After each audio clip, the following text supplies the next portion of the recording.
Assalamualaikum warahmatullahi wabarakatuh. A'udzu billahi minasy syaithanir rajim.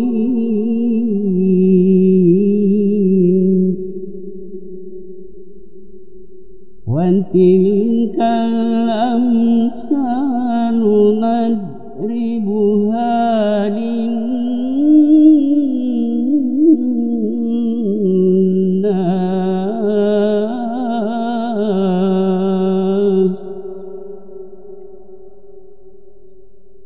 وما يعقلها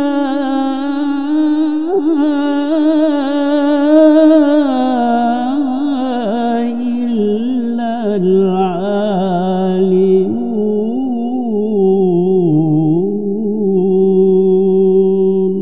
Sadaqallah.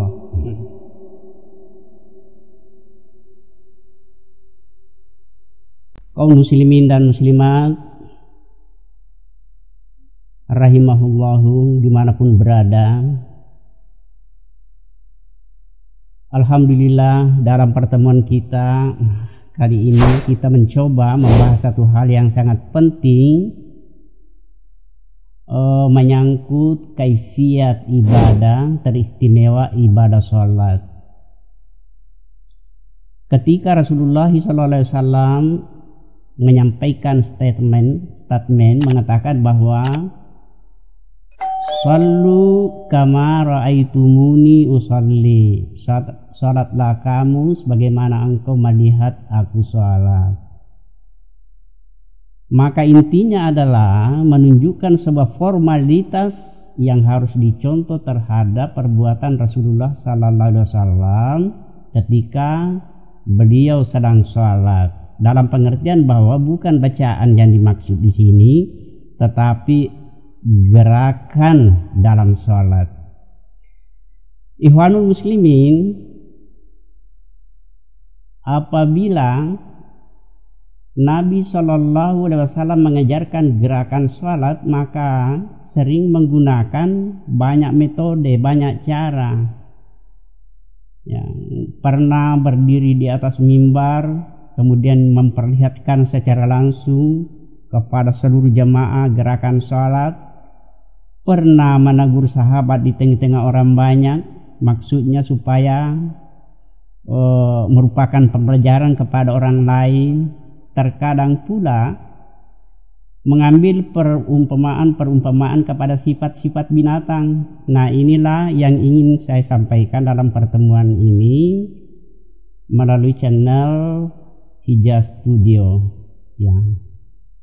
Pemirsa, dalam sebuah riwayat menceritakan bahwa pada suatu hari Rasulullah Sallallahu Alaihi Wasallam keluar sore keliling-keliling melihat situasi bersama seorang sahabat dekat bernama Jabir.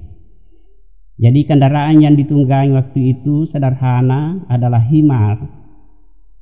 Jabir duduk di depan, Rasulullah di belakang.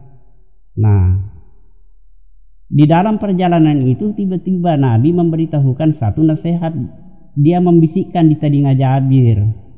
Ya, dia mengatakan begini, "Hai Jabir, jika kamu sholat, jangan engkau meniru atau menyerupai gerakan binatang." Nah, ketika Jabir mendengar ucapan itu, dia balik bertanya kepada Nabi, "Ya Rasulullah, hal itu penting menurut saya, bisakah saya sampaikan ini di tengah-tengah masyarakat, di tengah-tengah umat?" Lalu Nabi mengatakan, "Boleh, silakan." Maka dikeluarkanlah satu hadis dari Jabir berbunyi, "An Jabir anna Rasulullah sallallahu alaihi wasallam amara bi mu'alakati hayawanati fi hayatis shalah." Artinya, aku diperintahkan, ya, diajar Nabi untuk tidak menyerupai atau meniru gerakan binatang dalam sholat.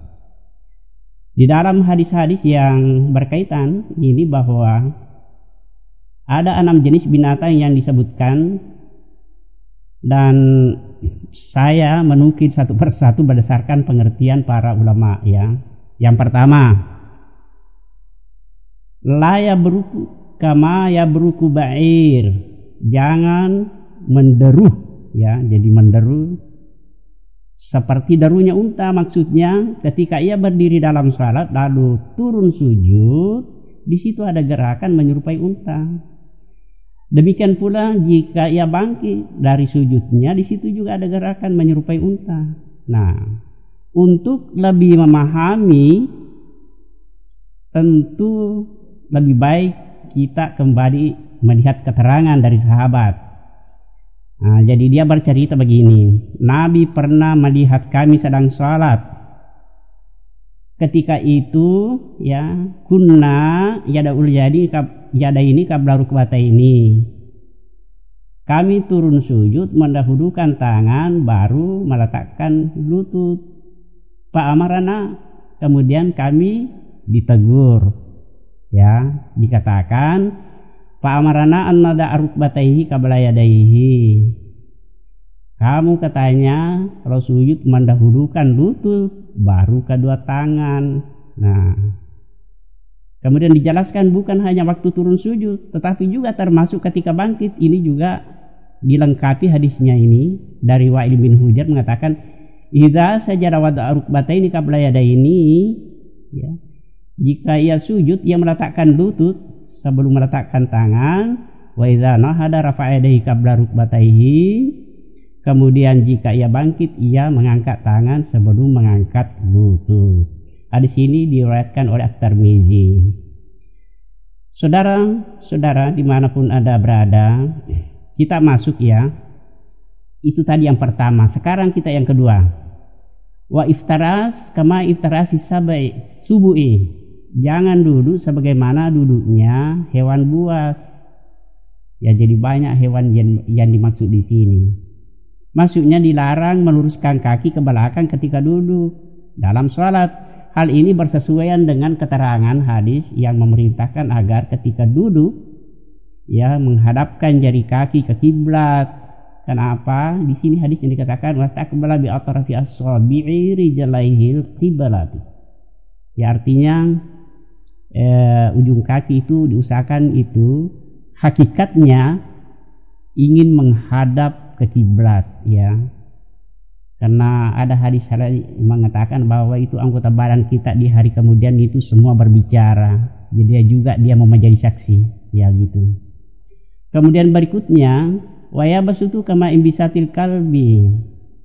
Jangan membentangkan lengan ketika sedang sujud sebagaimana anjing membentangkan kakinya, kaki depan, ya. Nah, hal ini bersesuaian dengan hadis mengatakan begini. Maksudnya membentangkan kaki itu adalah wa iftarasu zira'aihi. Zira'aihi itu artinya ini, lengan ini maksudnya, dari siku sampai telapak tangan. Itu zira'aihi itu. Jadi jangan meletakkan, wa iftaras itu artinya tikar. Jangan meletakkan itu. Jadi hanya 7 anggota sujud kalau kita sholat itu wajib terkena di lantai sesuai dengan hadisnya usjudu ma'a sabatu araben, yaitu wajah, wa kaffahu, wa rukbatahu, wa kadamahu, gitu, ya.